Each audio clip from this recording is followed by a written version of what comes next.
her answer surprised me. But she said, there was competition at every corner. We were one of 14 different mattress stores. And we were selling ourselves. It was about the relationship. And I was like, oh, it didn't have anything to do with the beds.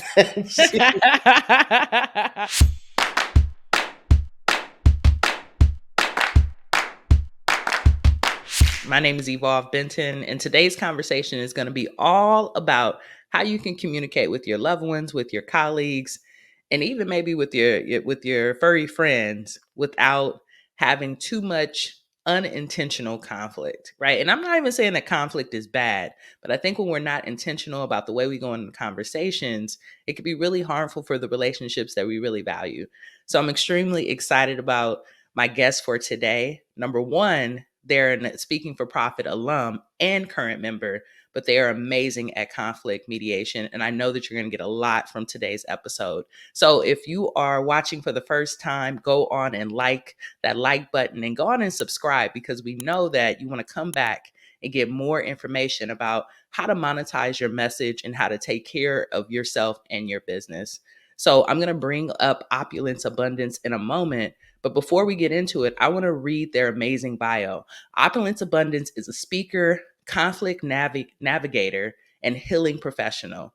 They help individuals and groups navigate conflict in new ways so that they can break patterns, harness their power, and change the world. And that's the great thing, y'all, about speaking for profit. Whether you're doing it with us or by yourself, I want you to know that you're creating impact in the world. And what we're trying to do is use our voices as superpowers to change the world. So, Opulence, I'm so excited you're here. Welcome to the space. Hi, I'm so excited to be here.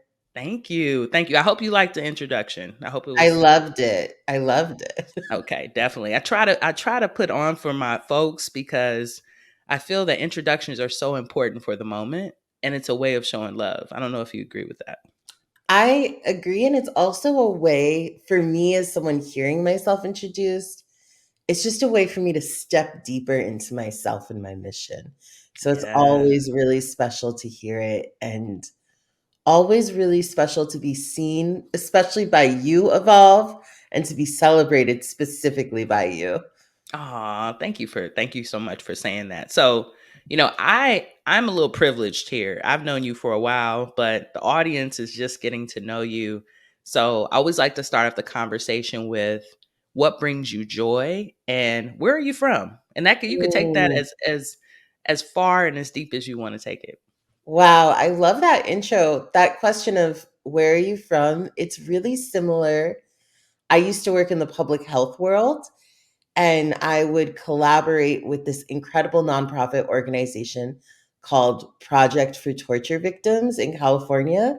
And it was an organization that served people who were refugees from other countries who had maybe even endured torture at the hands of their government, political prisoners, very powerful. And they would always, like being in that room, you were with so many different people who had these very deep stories. And they would always ask, where are you coming from? And I very often would just be like, my bed, which is where I'm from. My dad is actually a owner of a mattress store, so I have a deep tie to beds. Um, Yes. but I am from, I mean, most literally, I'm from the Carolinas. I was born in North Carolina. I was raised in South Carolina, and then I moved to LA, where I made a chosen family and a new home for 10 years. But also just holding my ancestry and lineage.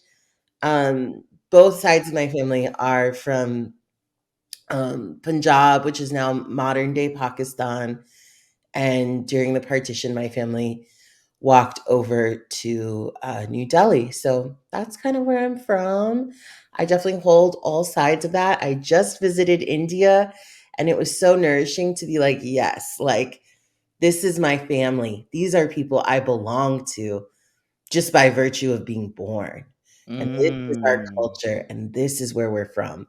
Because I think like a lot of like children of immigrants and like people in America, I had a big question mark around aspects of my identity. Like, do they claim me? Can I claim it? And so I'm really happy to have an answer to say, yes, I am from there. I go there. They claim me. And so that's been a really beautiful development in my life. And what brings me joy? Oh, I love this question. Hmm.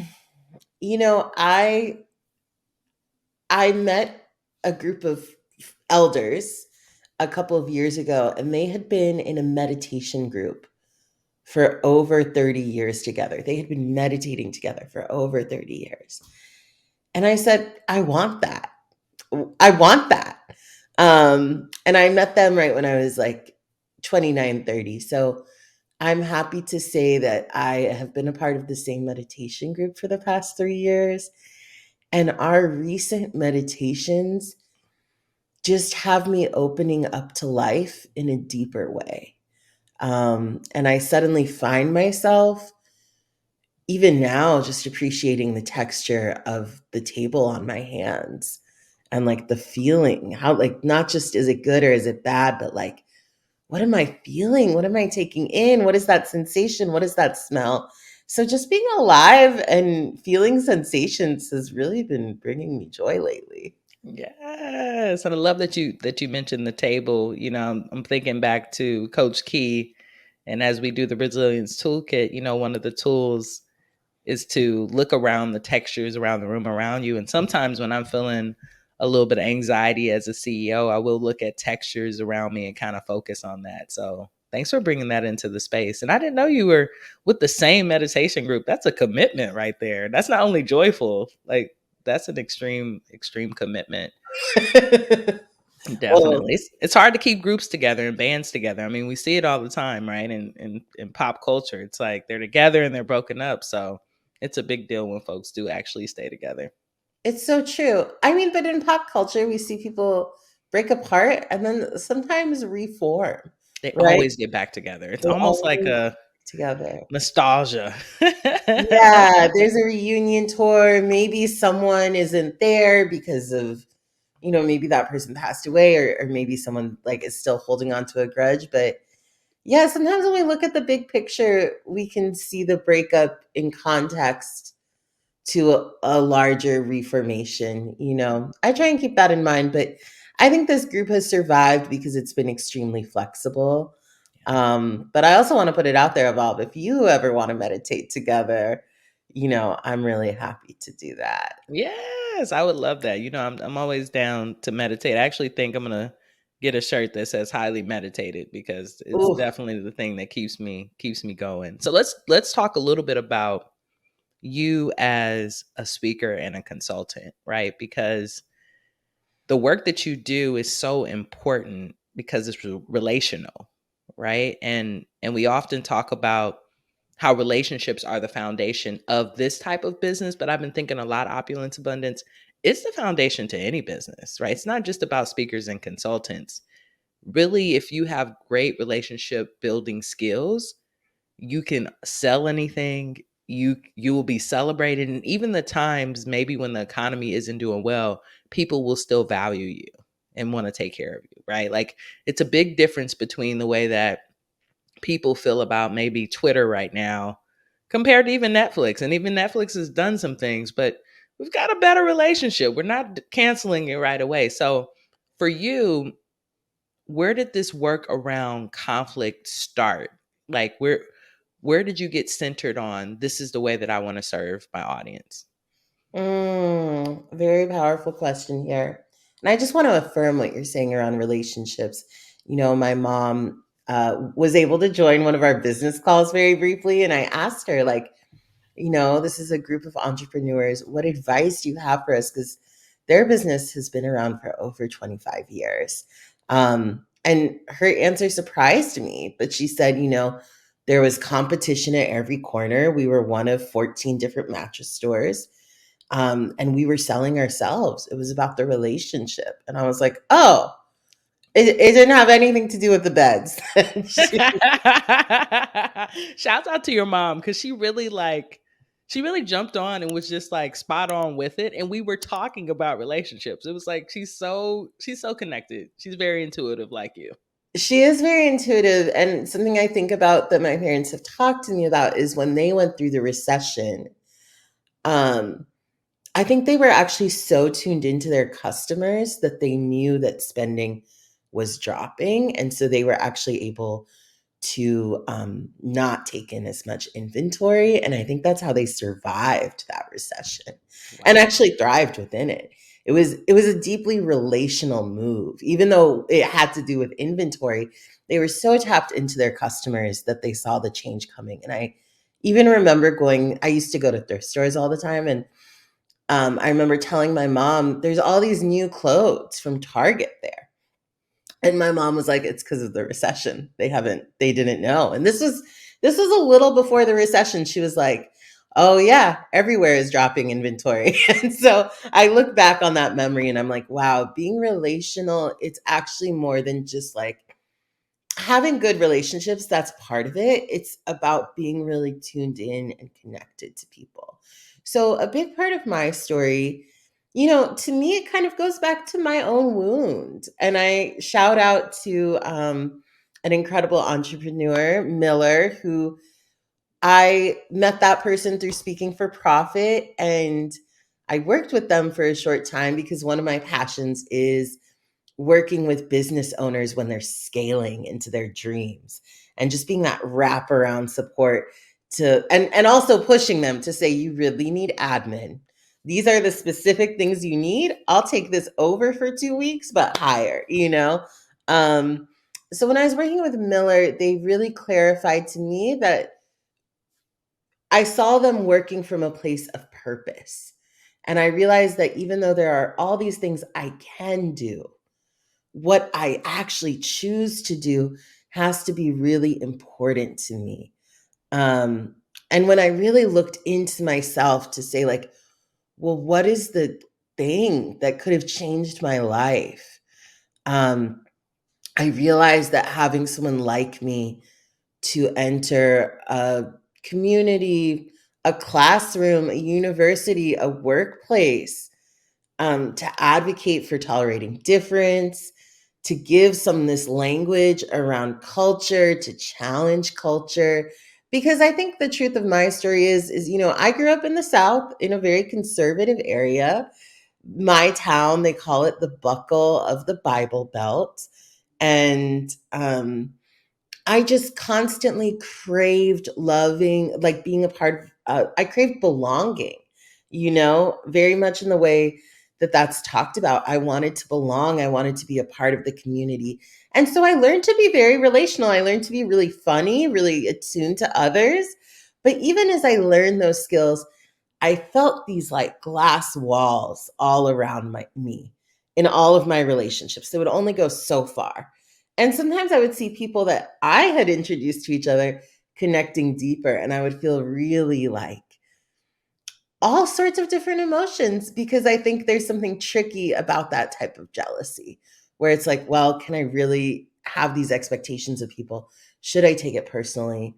But then if it's happening in every relationship, and I think this is a position that people of difference, whether that's being racially different, like your sexual orientation, whatever it is, or even if you just feel like you don't belong with a group of people, we've all had this experience. And so when I moved to LA, my life really changed because I experienced genuine friendship. But not only did I experience genuine friendship, that came later. That came maybe like in year 3 or 4 of being out there. What I first had to go through was the excitement of being around other queer people of color, being around other trans people, and then being like, oh my gosh, we're all really traumatized. And so I went through this moment where I was like, the world is at war with most of us. We're all enduring these acts of aggression from strangers, from our workplaces. And a lot of times we take the war home. We take it back to each other. And so I really had to think about like, in what ways was I doing that? And how could I be a refuge for myself? And how could I build relationships that could give me relief from that war? So that is really what inspired me to get started in this work. When I think about myself as a young person in South Carolina, I really see how there were a lot of spaces that were beautiful and nourishing, But because they weren't explicit in their values, I was often a system disruptor. And when I did feel safe, when I did feel welcomed in, it would sometimes activate me and I would destroy the space.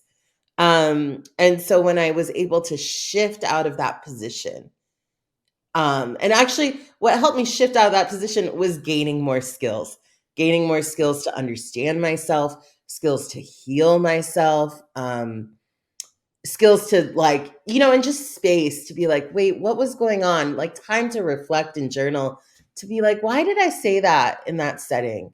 Do I want to keep doing that? And so once I shifted out of that role of being a disruptor to being a facilitator, where whatever space I'm in, it's going to go how I need it to go. And I don't need to be the main facilitator for that to happen. I don't also need to do too much, but I've just learned that there's a way I can carry my energy. There's a few choice words I can put in to get everyone on the same page and we can all be in harmony. So once that world opened up to me, I was like, okay, I got to go back in and support people getting here. Definitely. It's so powerful how you've done your own healing work, right? And you're still healing because we all Yeah, are, right? As amazing queer folks, but that the community side to feel in the act of service is what I'm hearing from you, right? And I hear that from so many queer folks. Like when we do learn something, we always want to give it back to our folks. And I think that that is one of the things that I honestly don't cherish enough about being family.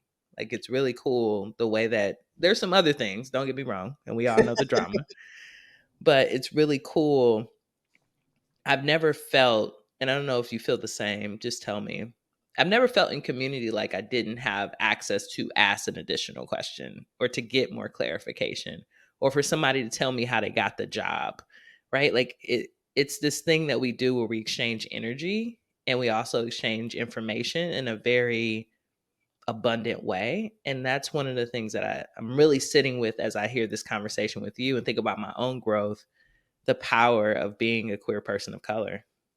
absolutely. I mean, I think queer people of color and trans people of color have gone through some unique, I think of them as like initiations of choosing themselves and being in their truth. And actually, let me specify it. I'm talking about um, like people who have accepted those identities, because what I'm realizing more and more is that there are so many of us. Um, and a lot of times they may not be out in that way. And I think that can also be a cause of conflict, honestly. But yes, I think that is also what drives me is our community, we really choose each other and it enables us to have really special, intentional relationships. And I think that's different, quite frankly, because as I reconnect with my bio family and I'm witnessing how they build relationships, it's really different, honestly. I respect it. I'm learning so much about it. Yeah, me too. Me too. I was on a call yesterday. My younger cousin who's LGBT, still trying to figure it out. She broke her knee. Oh no. So she's 11, I believe, right now. And they were doing a contest to see how far you can jump, right? And she broke her knee. She's very athletic. She plays football and basketball. And my cousin texted me. I was, putting out fires. I told you about this earlier in our conversation. So I didn't see the text from my cousin because my phone was on do not disturb. And my cousin texted me, and I know when her mom texts me, I'm like, oh, what's going on? And she's like, Cadence broke her knee and she wants to talk to you. And Oh. it was a really big moment because I was like, she really loves me. Like she's in this chaos and she's like, I want to talk to Cousin E. Like I need to talk to Cousin E. Oh. So, we got on the call and it was just really a moment where I was like, I get to be the queer elder that I didn't have in this moment to really hold space with her. So I was telling her, you're an athlete. A part of it is you might break a bone or two, right? Like, but you're going to get back up. You're going to be okay. And I was asking her if she's, ever been to a pride event. She was like, no, of course not yet. And I was like, well, maybe that's something we can do this summer. And I could just like hear her smiling. And I'm just so excited to welcome her and to initiate her into pride and really this experience. So I'm appreciative of this conversation even more now because of what just happened. But I think that we really have to nurture and be proud of the initiations that we get to go through as queer people. I think we have so much trauma and there's so many people trying to go attack us and there's all this, but there's another side of it where we get to be someone's possibility model. And I know for me, Opulent, you've been my possibility model, especially when it comes to the way that we can speak to one another and have conversation even when we're uncomfortable. So I don't Mm. want anyone to not get this benefit. And I would love for you to just share with me, how do you work with companies when they are in conflict? How do you work with families when they're in conflict? Like, what are maybe just some tips, some skills that you can give to folks? Wow, yes, so much here. I just want to quickly, before I get into that, say like, what a beautiful story, E. How exciting.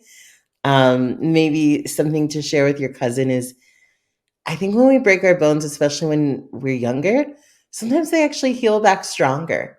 So she's just getting those good knees, you know? Exactly.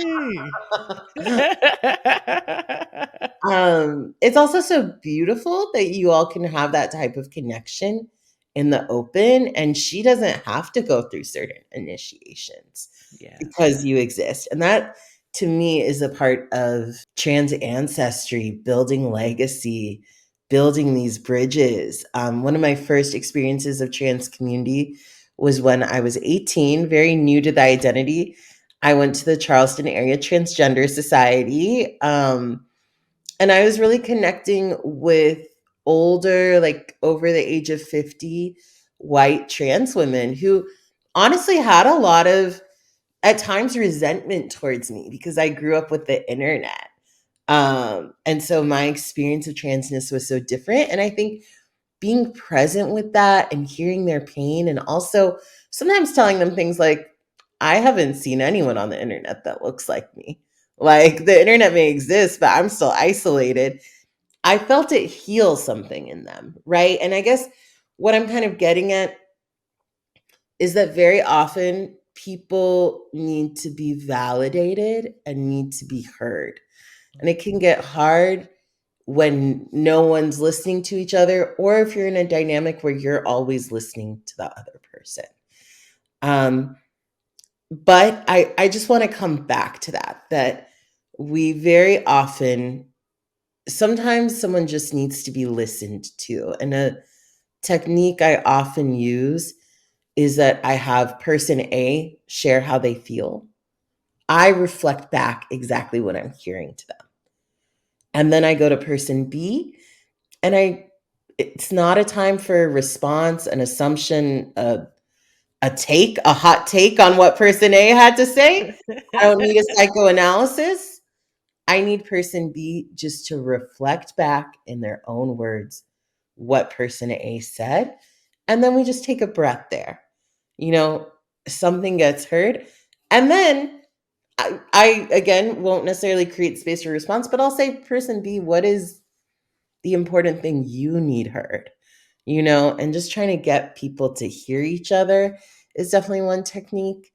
Anytime I enter a situation, I go in with a couple of frameworks. So, one, my role is just to listen and hold space.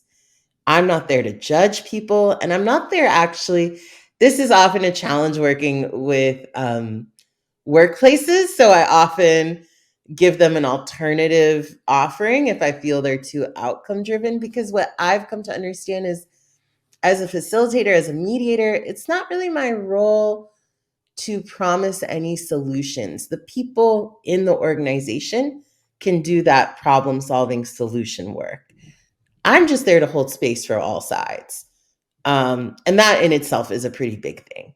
Um, and so I always start off, whether in organizations or in family systems or communities, I try and have a one-on-one with everyone involved. And as I'm doing these one-on-ones, something I'm checking for is capacity. I really think capacity is a precious resource. And the brilliant Mia Mingus, when I had this question with her where I was like, how does this group, like, how are you all able to meet so much? Like, how do you have capacity to meet multiple times a week? And what she told me changed my life, which is she said that capacity is malleable and relational, and that giving capacity creates more capacity. And it really clicked for me because I was like, oh, it's like depression. Because when you're depressed, sometimes you think, I'm tired.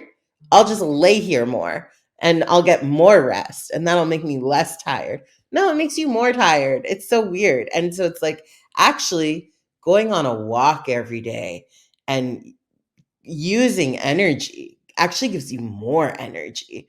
And so capacity is similar. And what she was saying about it being malleable and relational is our capacity can expand or disappear based on our relationship and how we feel about something. And it's really true. I think in a family system like dynamic, it's like if your auntie calls you to take her to the store and you love her, you're going to take her to the store. But if your auntie calls you to take her to the store and your mom just told you that that auntie was talking about how you never graduated, she was saying all sorts of things about you, no, you're not taking her to the store. You have a million excuses, you know? And so when I realized that, my world really shifted because, especially in workplaces, or really the big one is volunteer groups like the Sangha. You know, if you're going to a meditation circle and you're there on time, you're the only one there. Some people arrive 30 minutes late, some people never show up without communicating. Your capacity is going to diminish, you know? And so I do see that happening a lot, and I see that as actually a core challenge is that people often feel their capacity disrespected, so they withdraw, and then you end up in just a culture where it's difficult for things to happen. So those are some of the first things I do when I approach conflict with people. I'm like looking at the capacity, and I'm kind of seeing, I am always looking at the pathway towards resolution, even though I'm kind of like not necessarily my role. Um, and very often the pathway does involve people getting honest with each other.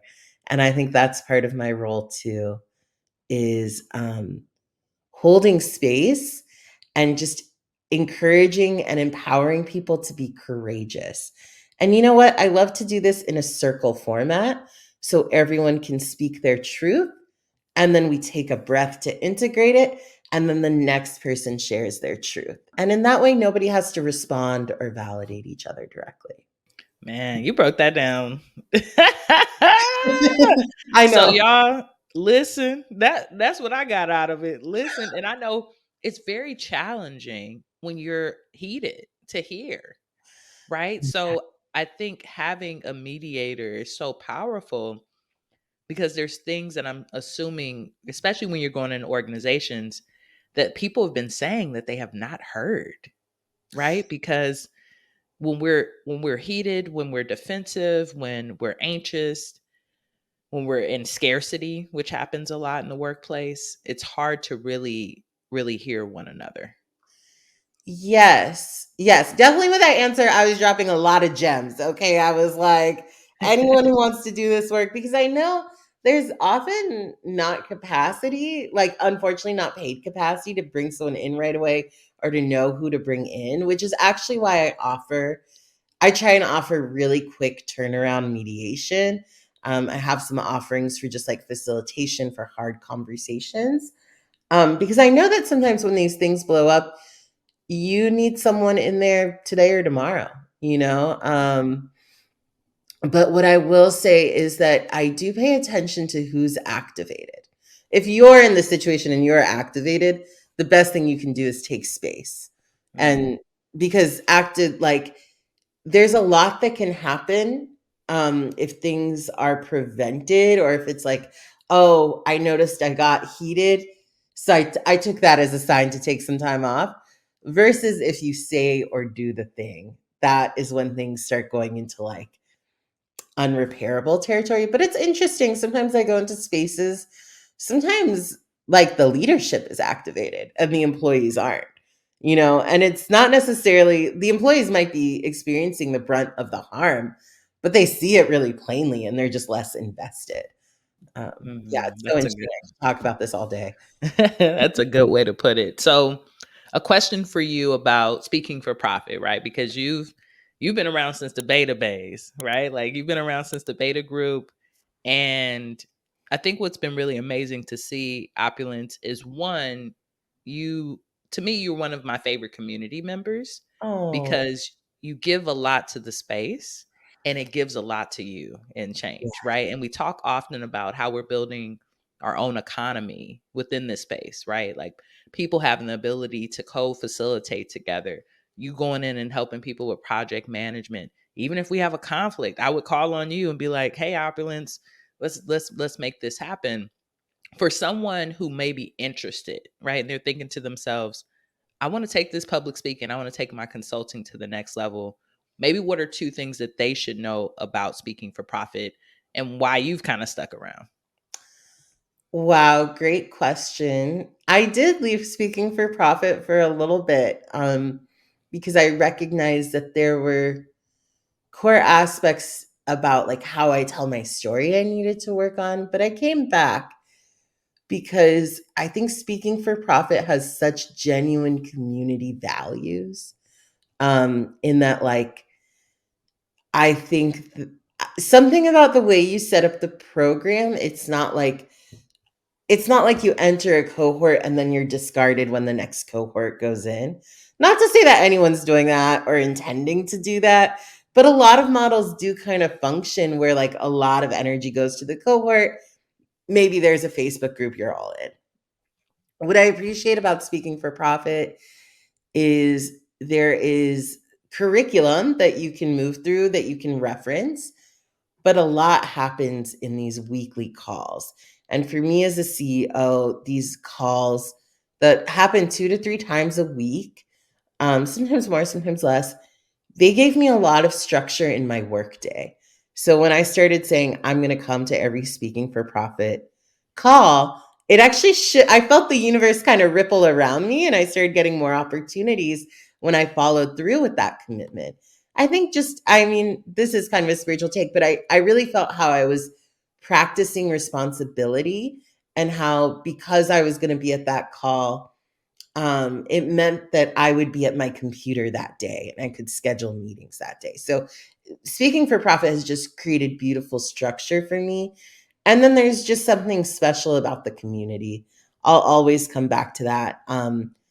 It is an incredible space to be generous in. And because a lot of the people in that space, even people who are new to the space, are people that you have known for a long time, Evolve. So I feel like I'm always getting to know you a little more by who's in the space. And yeah, people are very brilliant and very open to collaboration. There's so many moments where I go in there and I just have an amazing idea and it never even occurs to me to keep it to myself. And I'm so glad. I One idea that's coming to mind is I remember sharing with someone that they should do like they should create a photo booth at their event. Like they should get a tripod and they should like create a frame and it like we brainstormed ways they could brand that so that their work could be out there more. And it was just a random good idea and I really saw that person I saw them open up to me in this new way where they were like, "Oh, that's a brilliant idea." And they have like we've just continued to support each other in powerful ways. And so all these amazing people, I'm like, it all comes back to evolve, at the end of the day. The other thing I love about speaking for profit is that a lot of coaching models will sometimes will have you target individual sales, like from individual people. And while you always give me strategy around, like, okay, yeah, how can you work with your one to one coaching clients? I really appreciate that the focus is on making a living by like working with organizations, and corporations. It to me, it feels much less predatory, and it actually feels much more abundant because organizations have and like universities, institutions, corporations, they have a lot of resources, and you genuinely should charge them more than you think. Versus when we start talking about charging individuals thousands of dollars for coaching sessions, sometimes it makes me uncomfortable because it feels predatory to me, or it feels like I'm getting niched down to a certain population. Not to say that that's wrong, but it's just what my preference is. So I love that I can like work with organizations and then sometimes donate sessions if I need to work with people in my community. Yes, always giving back, right? Like that's a part of our values as well. How can we give back to folks? So I know that you got places to go and people to see, It's so true. because you're an amazing individual and blessed and busy, which is what I'm trying to say more about, right? Like not just too busy, but blessed and abundant. So for folks who want to work with you, what's the best way that they can get started with that? Because I know you have some amazing products, some amazing things that are helping people around the world. But for you, what's the best way that they can get started with learning more about your work, especially around conflict mediation? I mean, I would say get on a call with me. And if you go to my website, www.opulenceabundance.com, there is a link right there that you can just book a call with me if you are ready to bring me to your organization, whether that's for speaking or for, shifting culture. While I do the conflict mediation, I really love the training and just the proactive culture shifting. So, always here to support y'all. And I'd also say join my newsletter. I have a Substack, Opulence Abundance at like .substack.com. Also accessible through my website. And actually, on my Substack, I have this amazing free care plan creation guide you can download. And the care plan creation guide explains what a care plan is. It gives a template so you can create your own care plan. And then it has a care plan example. And care plans are just amazing to have. You should fill one out before you're in crisis. And that way, if you ever end up in crisis, which we all inevitably are going to end up in something unexpected, because this is life, this is the game life plays with us. So having the care plan filled out, it's almost like having a life vest, you know, as we're like surfing the waves, we're riding the waves of change. When we crash, it's good to have something that we've already filled out that describes how we like to be taken care of. So if you can fill that out and give it to your community when things are going good, you will have like an extra layer of peace of mind, I think. That's beautiful. Yeah, and the care plan, it's amazing. I mean, we are blessed and speaking for profit because we got to see the different versions of it as you built it. But y'all, this final product, it is heart centered and it's so powerful. So what we'll do is we'll be sure to put all of those links into the show notes. So if you're watching this, go on and look down, click, get to Opulence Abundance, all the joy, like all the joy, but all the strategy around really taking care of yourself. Because one final word that I want you all to know, especially if you're CEOs that are listening to this, it's not about if you'll be in conflict. You will. Oh yeah. I also have one last thing to mention, which is that I'm launching a podcast called Earthworm Slumber Party. So, Yes. look it up, subscribe, Earthworm Slumber Party. And in that podcast, especially, I'll just say this, episode 2, okay? That is something you want to listen to if you are ever finding yourself in conflict, which conflict is key to like sustainable, resilient relationships. It's where we find true safety. And I hear people say, like, that's not true for me. But if I really talk to them, I realize that it is true. There's some moments they have with the key people they trust. And it may not have been explicit, but all that to say, you're right, Evolve. We will all go through it. And I'm here to support y'all because I want us to be in that harmonious abundance. Oh, thank you so much, Opulence Abundance. Thank you so much for being here, for showing up, for showing out. And until next time, Until next peace. time.